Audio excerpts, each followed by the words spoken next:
Hi, I'm Angie DeArth from Inland Professional Title, and every week we do these video blogs on some real estate issue.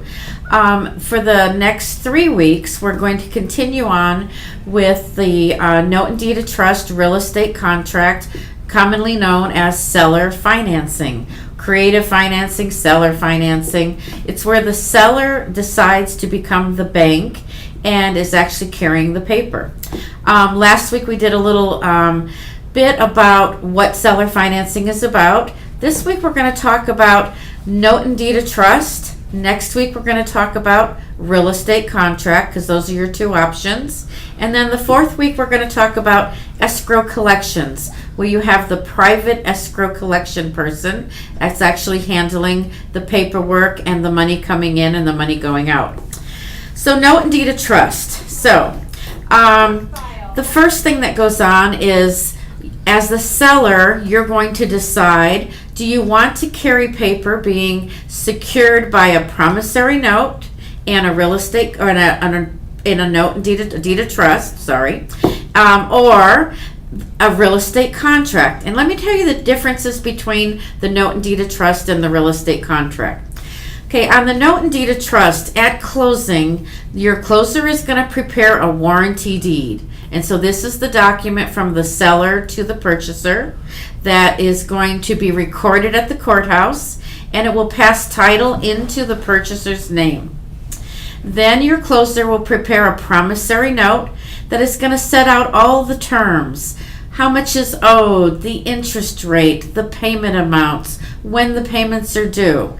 Everything about that loan is going to be on the promissory note, and that is the document that the purchaser is saying to the seller, I promise to pay you, and this is how I'm going to pay you. Then that is secured by a document that's called a deed of trust.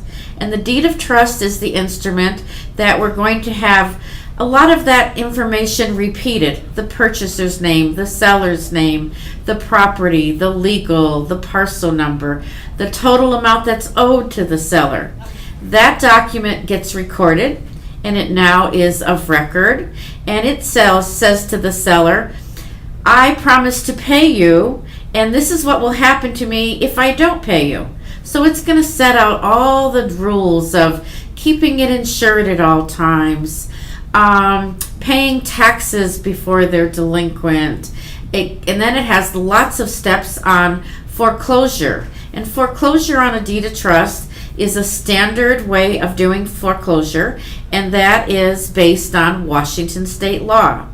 So typically you can be 30 days delinquent on making your payments. The seller can then hire an attorney to prepare the documents for the foreclosure. It is sent out to the purchaser, and the purchaser has 120 days to cure it. That's kind of the basics of it. A little bit more detail going on there, but that's the basics for you as a purchaser would need to know. So that's your note and deed of trust, and it seems to be the preferred document that is used, that is placed in most escrow collections. It's the one we see most of the time. Some of the differences because of this promissory note and deed of trust regarding the foreclosure. The seller has the right to sue that purchaser judicially or non-judicially. So that means the seller can decide, I want the property back, or no, I don't want the property back, I just want the money. So different ways of going about on the foreclosure also. And these are items that you should talk to your attorney about.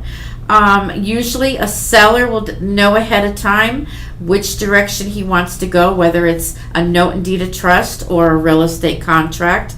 If you don't know which direction you want to go, appropriate time is the listing time to actually have the seller contact their attorney, have their attorney explain to them the differences between the two, so that the client can make this decision on themselves prior to closing, when we actually put these documents together.